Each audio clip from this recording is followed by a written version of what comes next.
Muy buenas noches, señores estudiantes. Es un gusto volver a estar con ustedes en un nuevo encuentro. En este caso, para este día, el encuentro es asincrónico netamente, pero vamos a retomar el tema, como ya hemos quedado la semana pasada. Habíamos hablado acerca de lo que era la computadora, las partes que conforman un computador para que sea llamado como tal, como mencionábamos el hardware y el software.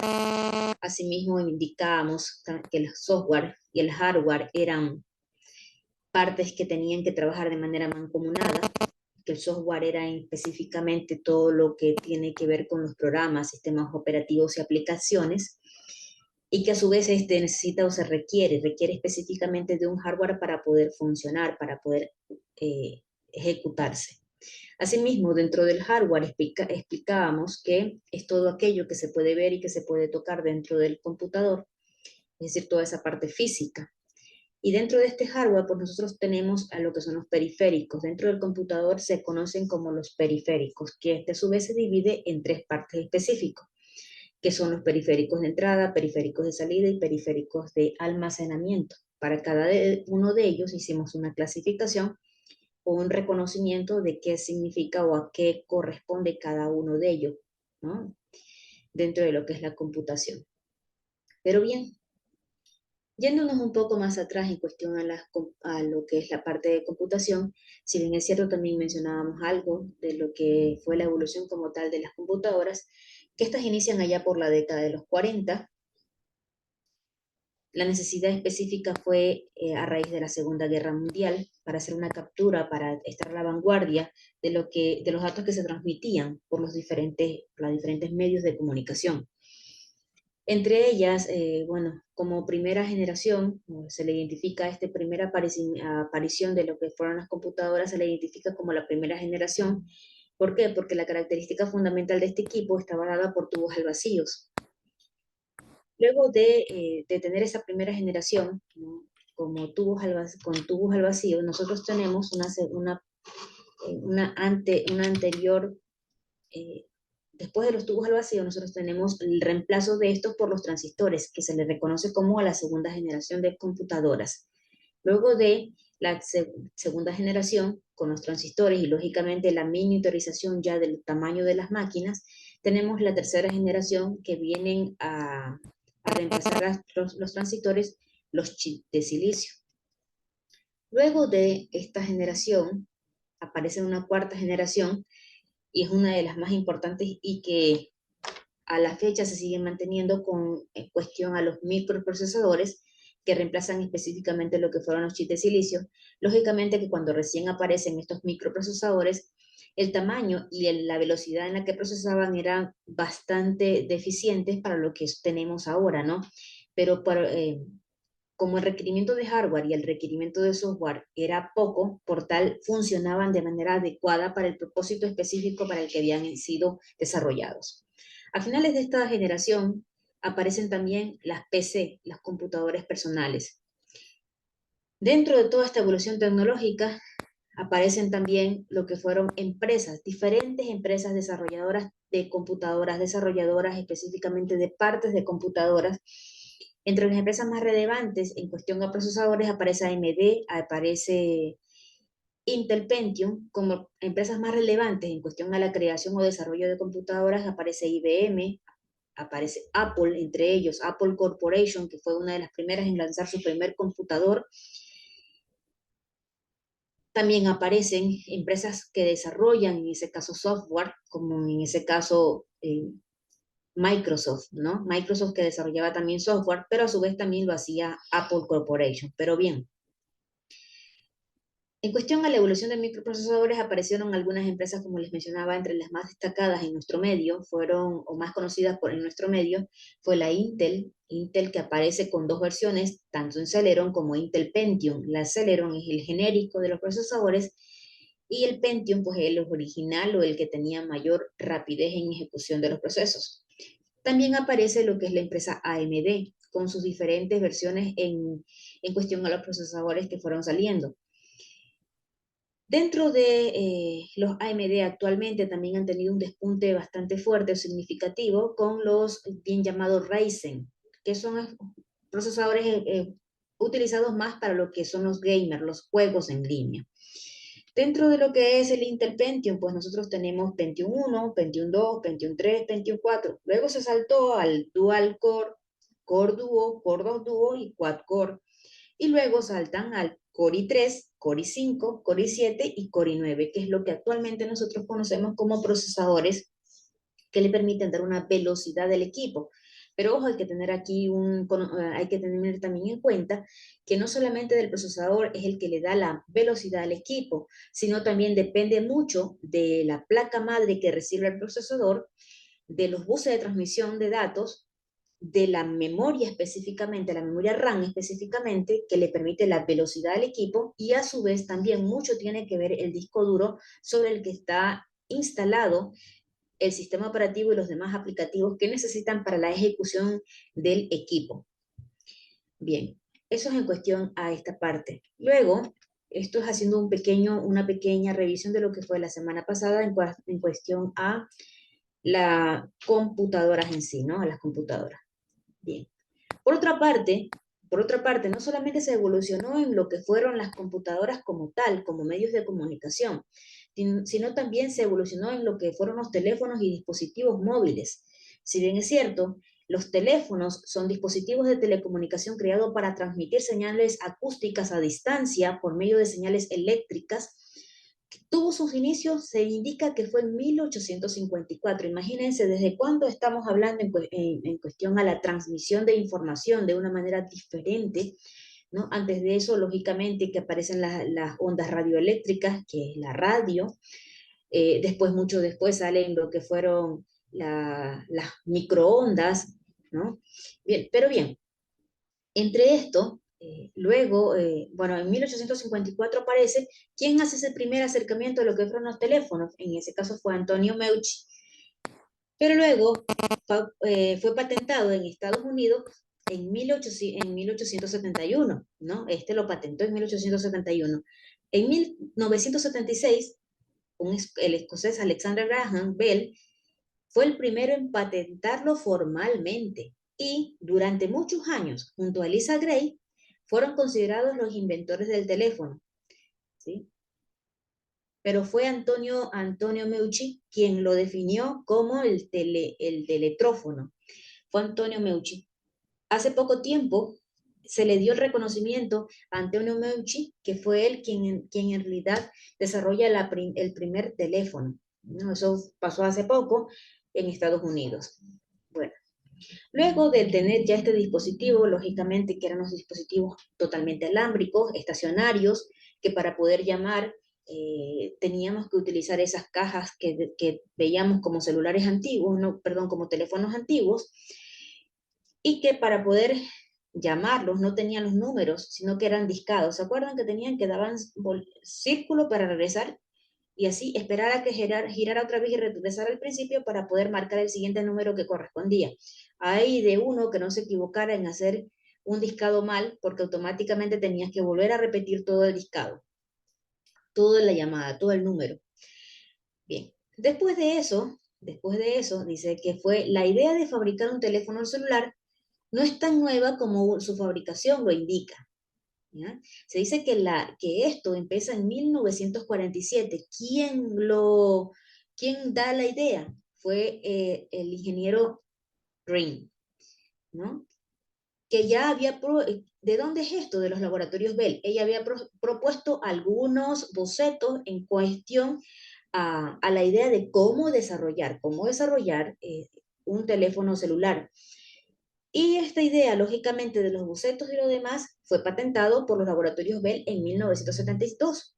Pero, ¿quién en realidad desarrolla el primer teléfono celular como tal, el equipo ya disponible, ¿sí? De uso, fue en ese caso, el primer prototipo de celular fue demostrado en 1973 por Motorola. Motorola fue la primera empresa que desarrolla el primer teléfono móvil, ¿sí? El primer teléfono móvil.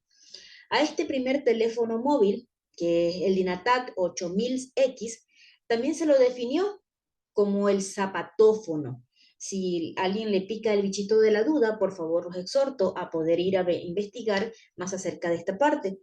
Este fue denominado el primer teléfono inalámbrico, que no necesitaba una estación específica para poder hacer una llamada. Y lógico que esto permite también a su vez la evolución de algo adicional. Cuando hablamos de la telefonía móvil, es decir, que puedo trasladarme de un lugar a otro para poder llamar en específico, también hubieron otros inventos adicionales a este, con los primeros dispositivos que se podían movilizar de un punto a otro, fueron instalados en ese caso muchos en trenes y otros los instalaban en sus coches para poder llamar. Lógicamente que el equipo que permitía captar la señal para tener un teléfono móvil en nuestro carro era bastante grande, que por lo general ocupaba casi todo el maletero. El espacio que se requería para instalar ese equipo ocupaba mucho espacio en el maletero, casi por completo. Y lógicamente, aparte de eso, que el espacio también era bastante significativo el coste o importe de realizar tal cometido. Entonces, los primeros dispositivos móviles estuvieron instalados también en los trenes y los carros, no olvidar, ¿no? En coches. Bien. Y el primer prototipo celular, pues fue, no olvidar que fue comercializado por Motorola y fue allá por 1984 que empieza su comercialización. Bastante tiempo después dirán, ¿por qué empieza tan tarde la comercialización de este equipo? Más de 10 años después. Porque aquí Motorola tuvo un gran choque con lo que fueron las políticas de Estados Unidos.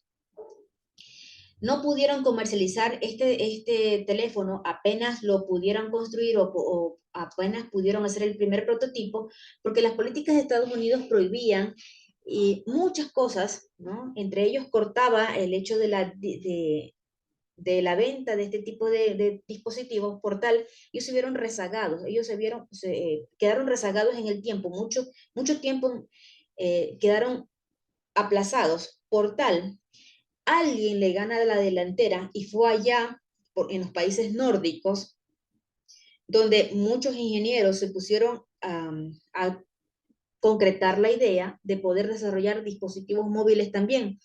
Entre una de las empresas más relevantes que salen con este tipo de dispositivos y que permiten la venta y que fue un despunte total y un récord en cuestión a sus ventas fue Nokia. Nokia como tal, siendo de uno de estos países nórdicos, una empresa no dedicada específicamente al desarrollo tecnológico, sino más bien a lo que era el papel, al procesamiento del papel, al procesamiento del caucho y entre otros elementos que desarrollaban, se mete, ¿no? Incursiona en lo que es la tecnología y por tal, dentro de las tecnologías desarrolla lo que fueron los dispositivos móviles. Por ello, a Nokia se la considera una de las primeras empresas o los dispositivos de todo, uno de los primeros dispositivos en salir al mercado, ganándole mucho espacio a lo que fue Motorola. Ya cuando Motorola sale a comercializar el equipo que desarrolla, había quedado rezagado en el tiempo, muy rezagado en el tiempo en función a lo que era Motorola. Los países nórdicos habían ganado la batalla en cuestión a esto. Ganan la batalla también, ¿en qué otro sentido? Porque Nokia, aparte de lanzar este primer dispositivo, Nokia fue también el primero en lanzar ese dispositivo que permitía la mensajería instantánea, la mensajería de texto. Otra de las cosas que Nokia ganó también fue en cambiar de la llamada CMD a la llamada GSM, cambia. Esto fue uno de los primeros en instaurar estas ideas. Lógicamente que instalar dispositivos móviles, ¿no? Que al utilizar estos dispositivos móviles en diferentes puntos requería una gran inversión, es decir, crear antenas. Entre esas discusiones que se dan, antes de que se llame como tal celular o para llamarlo celular específicamente, hay que entender que el celular sale del nombre que se le dice celda, salto de celda. Es decir, que en los países nórdicos sí pudieron establecer la idea de que era un celular. No necesariamente tenía que utilizar diferentes equipos con diferentes números para viajar a lo largo de diferentes estados o diferentes ciudades para poderme conectar. Bastaba con que el número fuese reconocido, ¿no? En esos equipos, en esas antenas, y me hiciera cambio de celda para que lo aceptara y me permitiera desde cualquier punto en esos países nórdicos pudieran reconocerse y poder llamar sin tener que cambiar de dispositivo y de número, ¿no? Sobre todo de dispositivo y el número. Esas son las ideas, por ello se le llama o se le atribuye luego el nombre de celular por las celdas, por los saltos de celdas que hacían, ganando mucho tiempo y mucho espacio. Lógico que esto evoluciona, se posicionan en gran medida, salen y evolucionan lo que fueron los dispositivos hasta de gama media. Gama media estamos hablando de dispositivos semi-inteligentes, ¿no? Dispositivos semi-inteligentes. Lógico que para poder hacer los dispositivos netamente inteligentes se requería de algo adicional dentro de los teléfonos que le permitiera la conexión a Internet. Eso permitía los teléfonos netamente inteligentes con conexión a Internet, con almacenamiento en la nube, con reconocimiento de voz, con tantas otras facilidades o virtudes que tenían en ese caso este tipo de dispositivos. Fue por ello que una de las empresas o la primera empresa en lanzar el primer dispositivo móvil fue en ese caso Apple Corporation. Apple lanza su primer dispositivo móvil y totalmente inteligente, inteligente. Pero pese a que cuando lanza el dispositivo móvil no estaba completamente compatibilizado entre hardware y software, logró hacer la difusión de este dispositivo y tiempo después sale a la venta y la gente abarrotó completamente los puestos donde se estaban vendiendo este tipo de dispositivos y rompió récord en cuestión a venta. Automáticamente los lugares, los puestos donde se vendían o se ofrecían este tipo de equipos quedaron completamente desabastecidos, el stock completamente acabado. Por ello, cuando Apple Corporation, en ese caso Steve Jobs, hace la publicación de este dispositivo, no lo presenta, vienen muchos de los que ya habían desarrollado celulares, entre ellos estaba Nokia, estaba Motorola, estaba Samsung, entre muchos otros ya dispositivos, porque ya no solamente era Nokia el que estaba a la vanguardia o a la cabeza de las ventas, también estaban otras empresas que aparecieron allí, ¿no? Motorola, Sony Ericsson, bueno, en fin, el BlackBerry. A ustedes mismos podrán recordar cuántos tipos de teléfonos aparecían. Todos ellos que escucharon la presentación de Jobs no creyeron en que eso podía ser cierto, no le tomaron muy en cuenta y cometieron un grave error en función a esto. Cometieron un grave error y por ello Nokia, en ese caso esa fue la debacle de Nokia. Me dirán ustedes que hablo mucho de Nokia, pero hay que recordar quién fue que se posicionó primero en el mercado en cuestión a este tipo de dispositivos, que fue el primero en salir, habiendo batido récord, habiendo despuntado y manteniéndose en la cima, luego cae por algo tan sencillo que fue no tomar en cuenta las ideas de otros competidores. Y por ello queda en desuso este tipo de dispositivos. Hoy por hoy, Nokia como tal ya le pertenece, en ese caso es a Microsoft. Microsoft compró los derechos de lo que fue Nokia. Por tal, ustedes también pueden ver que este dispositivo Nokia usa como sistema operativo base es Windows Mobile, ¿no? Bien, eso es por la parte de lo que son los dispositivos. Si ustedes pueden ver, la evolución no solamente se ha venido dando por lo que son las computadoras específicamente, también se ha venido dando por lo que son los dispositivos móviles. Ahora, aquí los exhorto y les dejo abierto la posibilidad de que sigan averiguando en función a este tema, porque lógicamente, por cuestión tiempo y por el hecho mismo de no querer colocar demasiada teoría, doy simplemente un pequeño recuento de lo que fueron los puntos más importantes en cuestión a la evolución tecnológica en función a lo que fueron los dispositivos móviles. Bien, ahora vamos. Otra evolución importante y que tuvo mucho que ver también y que fue muy de la mano con lo que fueron los dispositivos móviles inteligentes. ¿A qué me refiero? El Internet.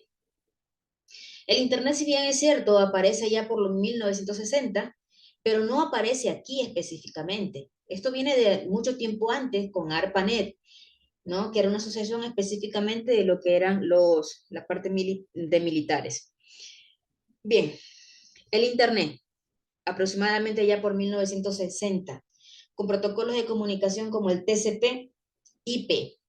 Eso que ustedes pueden ver allí, la TCP/IP, son protocolos de transferencia de comunicación y protocolo de Internet. Entonces, el Internet específicamente llegó con eso, era que permitían la comunicación en línea, la, la comunicación en línea, ojo, la comunicación, permitíamos comunicarnos. Pero bien, ese Internet como tal, que se conoció ya por 1960, no estaba abierto al público en general, era de uso restringido, restringido ¿para quiénes? Para quienes en realidad sabían usar el Internet, sabían usar computadoras, tenían los conceptos específicos de lo que era una computadora, de lo que era el software de ese computador, de lo que era la programación en específico, ¿no? Para poder tener acceso y poder conectarse. Bien, esa idea que nace ya mucho tiempo antes, lógico, pero se establece como Internet ya en 1960 y empieza ya a aglomerar o a agrupar a un número mayor de personas, ¿no? Para que éstas sean usados o que usen este tipo de recursos, no se vio satisfecho, la gente no se vio satisfecha con esto de que solamente fuera para un grupo beneficiado.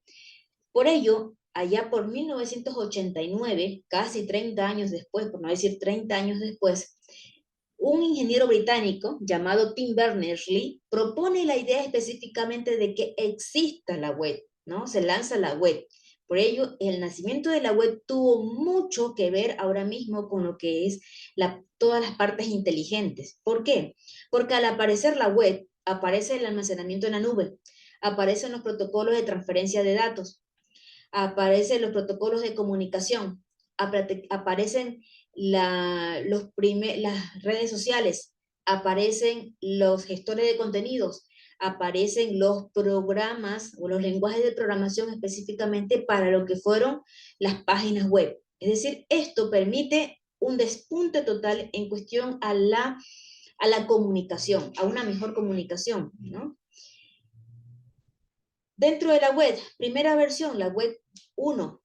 Si bien es cierto, aparecen con todos estos protocolos, ¿no? El protocolo HTTP, que es protocolo de transferencias de hipertexto, ¿no? ¿Qué será hipertexto? Son textos enriquecidos.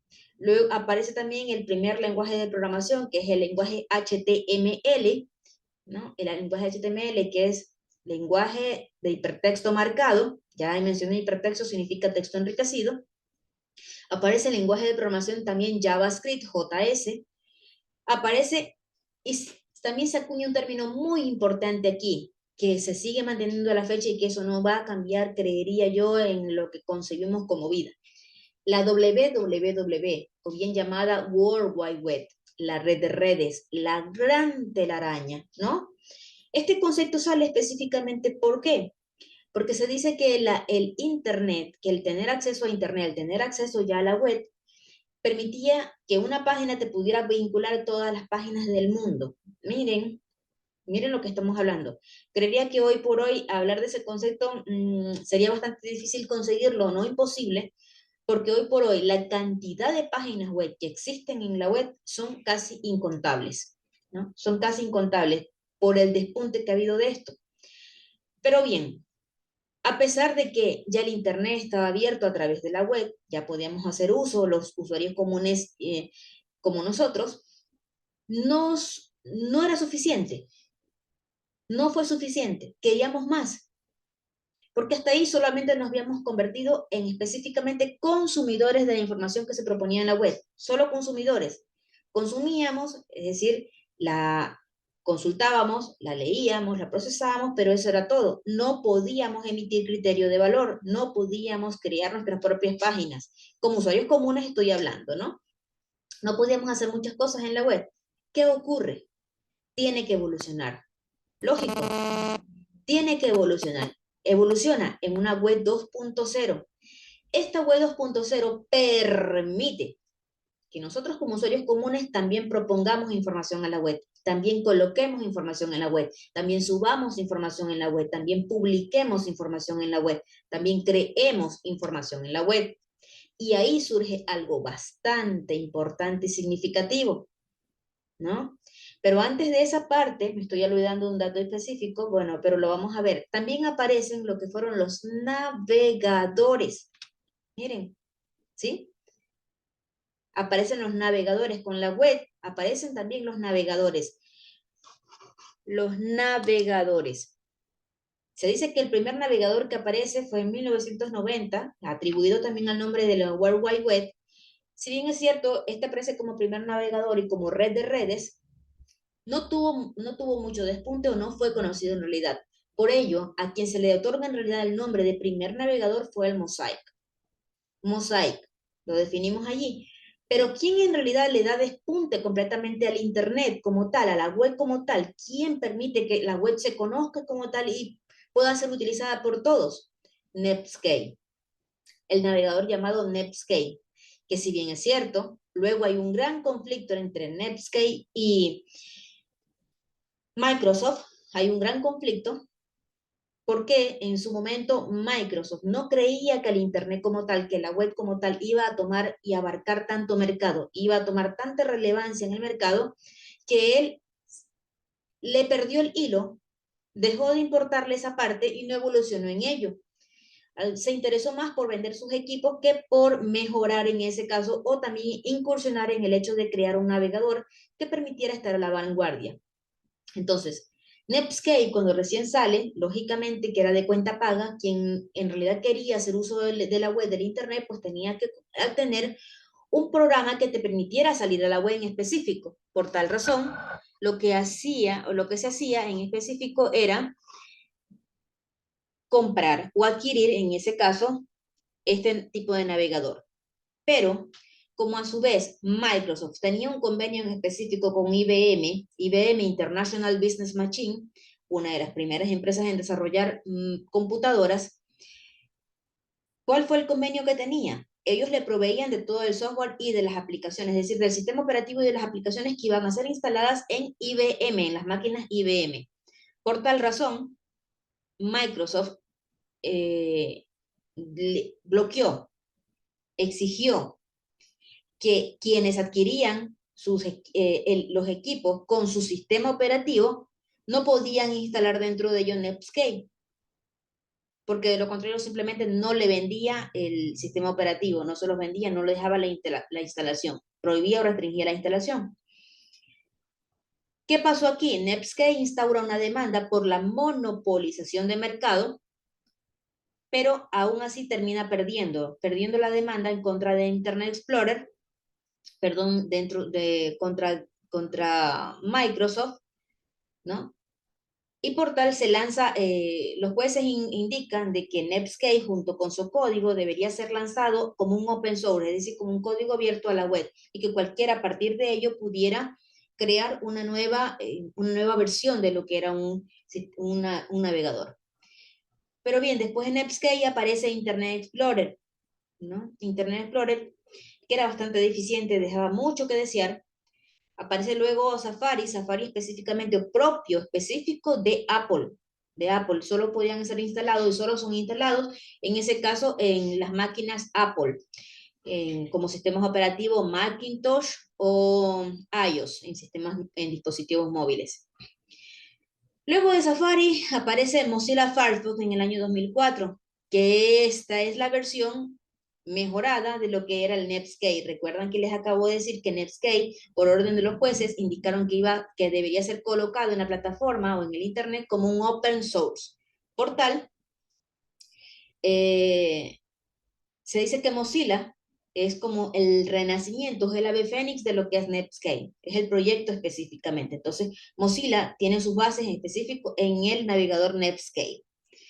Luego aparece Google Chrome como navegador. Ojo, no hay que confundir aquí Google, ¿sí? Google como buscador, como Google como navegador. Son dos cosas muy diferentes, porque Google como buscador nace con las primeras ideas en 1995 y se instaura como empresa en 1998 como un buscador y ahí es lanzado específicamente a todo el mundo con la propuesta específica de que en no más de 300 años Google iba a hacerse de toda la información de todo el planeta Tierra, o de todo el universo en sí, ¿no? Pero miren, no hay que confundir. Google Chrome es el navegador de Google como empresa, ¿no? Y así aparecieron muchos otros navegadores, entre ellos también podemos mencionar Opera, podemos mencionar Tor, que eso nos permite navegar a bajo nivel. Bien. Luego de los navegadores, venimos con algo importante. Recuerdan que les decía que luego sale una segunda versión de lo que fueron en la web 2.0. Con la web 2.0 específicamente salen los gestores de contenido que podíamos crear nuestras propias páginas web o blogs dentro de lo que eran el Internet, y a su vez también salen las bien llamadas redes sociales. Las redes sociales vienen sí a evolucionar por completo el mundo que conocemos hoy por hoy. La primera red social nace allá por 1997 y es llamada la Six Degrees. Primera red social. A lo mejor nadie sabía, pero esa es la primera red social que sale, la Six Degrees. Tuvo una gran acogida por los de aquella época quienes la usaron, pero ¿cuál en realidad despegó con esto de las redes sociales? Fue el Messenger, ojo, pero el Messenger específicamente de Hotmail, ¿sí? De Hotmail, que es de Microsoft, ¿no? El Messenger. No es el Messenger de Facebook, ojo, no hay que confundir aquí. El Messenger que sale en 1999. Ese Messenger hizo mucho o propuso mucho de lo que fue de lo que hoy nosotros usamos como los emoticones. Messenger fue el primero en implementar emoticones, fue el primero en implementar grupos, fue el primero en implementar llamadas, el primero en implementar videollamadas, ¿no? Es decir, Messenger, a pesar de ser una red, una red social recién naciente, con ideas innovadoras, colocó o instauró dentro de su paquete, muchas cosas que hoy por hoy se siguen utilizando dentro de ello. Y de ahí, como pueden ver ustedes, una línea de tiempo algo marcada en cuestión a las redes sociales más relevantes, como el Fotolog, el Friendster, ahí vemos Flickr, Facebook, WhatsApp, Snapchat, Twitter, no sé, y ahí ustedes pueden ver la línea de tiempo en cómo fueron evolucionando cada una de estas redes sociales en función a la necesidad de que nosotros como seres humanos también colocáramos información en la nube. Hoy por hoy, la información que está en la nube es tanta, que inclusive, a pesar de tener buenos gestores de manipulación de datos o de análisis de datos, de la Big Data, de la Dark Web, es bastante complicado poder saber cuánta es la información que tenemos nosotros en la nube. Y cuando hablamos de nube, ojo, no confundir, no es eso que vemos nosotros en el cielo que se forman por cuestiones de los vientos y que luego se forman y caen permiten la caída de agua o de nieve dependiendo del lugar donde estén. La nube específicamente son los servidores de múltiples empresas que hoy por hoy tienen en el mundo entero, regado por el mundo entero. Cuando hablamos de servidores no hablamos de un computador común como nosotros tenemos en nuestras casas. Cuando hablamos de servidores estamos hablando de mega máquinas, de monstruos de equipos que permiten el almacenamiento de información, permite que el tiempo en solicitud y respuesta de la información que nosotros consultamos a la web no haya pérdida en tiempo de subida y bajada de la información. ¿Por qué? Porque los servidores, los motores de búsqueda de los servidores son tan potentes, ¿no? Y son tan grandes los discos duros sobre los que están almacenando la información que nosotros no percibimos a simple vista, ¿no?, que haya pérdida en tiempo de respuesta en cuestión a la información que requerimos. Los servidores, vuelvo a repetir, están ubicados en diferentes partes del mundo y a estos servidores como tal están ubicados no una sola máquina en un solo lugar, se le llaman a esto granjas de servidores. Google, haciendo un poquito de recuento, Google como tal, allá por el año 2010 se decía que tenía en el mundo entero aproximadamente 30 granjas de servidores. Hoy por hoy eso ha triplicado, quintuplicado, sextuplicado la cantidad de servidores que tienen. Actualmente en el mundo entero hay más de 600 granjas de servidores de diferentes empresas. Dirán, 600 es poco, 600 es mucho en función a la cantidad de discos duros que cada una de estas granjas tiene. Como les vuelvo a decir, allá por, 19 por el año 2010, Google como tal tenía 30 granjas de servidores aproximadamente regadas por el mundo entero. Cada granja de servidor, escuchen bien, cada granja de servidor tenía 2.5 millones de discos conectados para almacenamiento de información. Imagínense, si una granja de servidores tenía 2.5 millones allá por el año 2010, ¿cuántos discos en total tendríamos en 10 granjas de servidores, en 30 granjas de servidores? ¿No? Es decir, la información que hoy por hoy es tanta y tanta en la nube que se tiene que contar con grandes motores de búsqueda para el filtro, procesamiento, manipulación y visualización de la información que tenemos en la nube. Y mucha de esa información que está en la nube, e inclusive que está en nuestros equipos, se la considera ya como información oscura. ¿A qué se le dice información oscura? Información que no es revisada nunca más, que está ahí y que pasa a ser información también basura, porque no sirve de nada. Ojo, porque a lo mejor también no tenemos un buen motor de búsqueda en función a saber que esa información que tenemos guardada nos puede salvar de muchas dificultades. Pero si quieren saber más acerca de la dark web, voy a colocar videos también en la plataforma para modo de apoyo, para que ustedes puedan ver otros puntos, ¿no? De cuestión de la Big Data, de la dark web, de la, de la, del otro Internet, ¿no? Que muchos satanizan esa otra parte, pero hay que primero entender los conceptos de esa parte de allí para poder entender que en el otro Internet, ¿no? En ese Internet que nosotros no podemos ver, existe mucha información para todo y de todo. ¿Y por qué digo en el otro Internet? Porque es por lo general lo que se clasifica actualmente. El Internet como tal hoy por hoy, ¿no? La web como tal hoy por hoy, del 100% de ese Internet, del 100% de esa web que nosotros podemos ver allí o que sabemos que está allí, nosotros como usuarios comunes, con los navegadores comunes que ya estuvimos viendo, con estos navegadores comunes, solo podemos acceder hasta un 5% de esa información, hasta un 5%. Imagínense cuánta información se nos está quedando sin ver. Y aún así, con ese 5% es muchísima la información que tenemos por ver. Pero mucho más, proporcionalmente hablando, es mucho más la información que no vemos, que no visualizamos, que no tenemos disponibilidad de la misma y que para poder navegar a esa profundidad tenemos que utilizar otro tipo de navegadores, como mencionaba Tor y otros más. Por ello se recomienda tener mucha precaución cuando ustedes naveguen en el Internet, tener mucho cuidado cuando se navegue, tratar de no publicar mayormente nada en la web, nada que nos afecte o que vaya en doble sentido.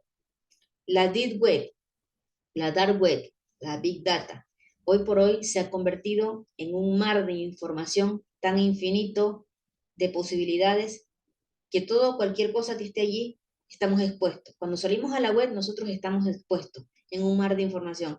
Así como podemos correr peligro en la calle, en la web estamos también corriendo mucho peligro. Por ello, tener mucho cuidado con la información que ponemos en la web, ¿no? Con la información que publicamos en la red. Porque como el nombre dice, cuando ustedes suben una foto, envían un mensaje, ustedes dice enviar o subir, sí o no, publicar. Ese es el término. Cuando ustedes publican la información ya sea pública, está publicada, ya no es de ustedes. Cuando la información es privada, cuando solo permanece en sus dispositivos y ni siquiera en sus celulares, ni siquiera en su computador, debe permanecer para que sea netamente privado en un disco externo para control propio de su información. Porque si ustedes la tienen en sus dispositivos móviles y no tienen protegido esos dispositivos móviles con un buen cortafuego, lastimosamente esa información puede salir fugada en la web, ¿no? Porque como no tenemos la precaución de cambiar contraseñas constantemente, como no tenemos la precaución de que como queremos tener conexión a Internet, nos anclamos de cualquier red abierta, no sabemos quiénes están administrando esa red. Por ahí va filtrándose la información. A lo mejor somos tan crédulos y tenemos siempre el Bluetooth activo y cualquier dispositivo se puede vincular con nosotros.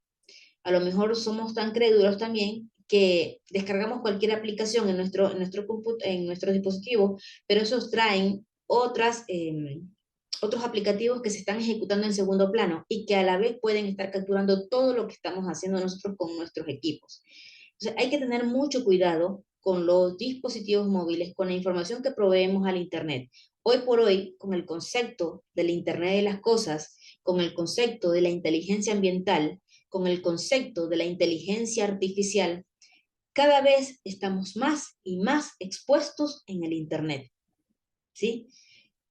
Porque con el concepto del Internet de las cosas, actualmente usted tiene cámaras web conectadas en su casa y usted las monitoriza por su celular. ¿Por qué? Porque tiene conexión a Internet y toda esa información va quedando en la web. Usted tiene, dígase, tiene un aparato que le hace la limpieza, que es de esas maquinitas que funcionan con Internet. A lo mejor usted tiene su casa ambientada para que en un cierto momento, antes de llegar a casa, usted manda un comando para que a lo mejor los acondicionadores de aire se enciendan y automáticamente su casa se encuentra climatizada al momento de usted llegar. Pero todo eso es información que está quedando en la web, información que usted está proveyendo al Internet. Por ello, si no tenemos nosotros la protección de nuestros datos, va a ser complicado que no caigamos en cualquier error de que la información que tenemos se filtre a cualquier parte y cualquiera lo pueda usar. Otra de las cosas importantes es que ustedes pueden borrar la información de sus muros. Hoy por hoy les empezaron a borrar información, ya no quieren información allí. Pero ustedes la pueden borrar de su espacio, de su muro, pero no la podrán borrar nunca del Internet. ¿Sabían ustedes? Ustedes como usuarios comunes no la podrán borrar nunca del Internet. Porque al momento de borrarla, es como que esa información se vaya a la papelera de reciclaje. Pero ojo, la papelera de reciclaje no de su máquina, no de su equipo. Se va a la papelera de reciclaje del Internet, del servidor, ¿ya? Del servidor, imagínense. Esa información puede quedar allí como información dark web, información oscura, que puede ser usada por otras personas. Mucho cuidado, por favor, con ello. Bien. Y por este lado, pues les indico que viene siendo todo lo que es la sesión clase, lo que tenía preparado para ustedes para el día de hoy. Si les queda duda, tengan la bondad, me lo indican. ¿Qué vamos a hacer? ¿Cuál va a ser la actividad que tienen que tener? Quiero que ustedes me definan con sus propias palabras, ¿no? Para la próxima sesión clase, que ustedes me investiguen qué es Internet, qué es la web y las diferencias entre ellas. ¿Por qué Internet y por qué web? ¿Cuál es la diferencia? ¿No? ¿Qué permite una cosa y qué permite la otra? La diferencia entre Internet y web, por favor. No, porque no es lo mismo hablar de web que hablar de Internet. No es lo mismo. Parecería ser, pero no.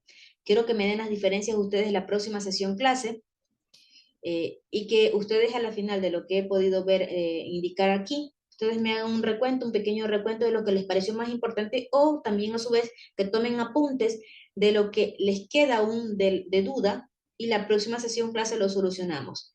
De mi parte, les agradezco por la atención brindada. Espero esto les sirva para disipar algunas dudas. Por favor, como recomendación, tengan mucho cuidado cuando navegamos en el Internet. No expongamos información sensible de nuestra familia, de nuestro entorno. Mucho cuidado, porque en el Internet estamos expuestos mucho, nos exponemos mucho. Señores estudiantes, un placer. Tengan un excelente resto tengan un excelente fin de semana. Nos vemos el día viernes para tratar estos temas que el día de hoy, cualquier duda que surja, y vamos a empezar a trabajar ya con lo que son los aplicativos de escritorio, vamos a trabajar con los procesadores de texto. Así que, de mi parte, mucha suerte, nos vemos. Y por favor, no se olviden hacer la diferenciación, ¿no? Una consulta, no lo quiero escrito, no se preocupen, no va a quedar nada escrito, solo quiero que la vengamos a discutir aquí. Ah, chao, señores estudiantes, pasen bien.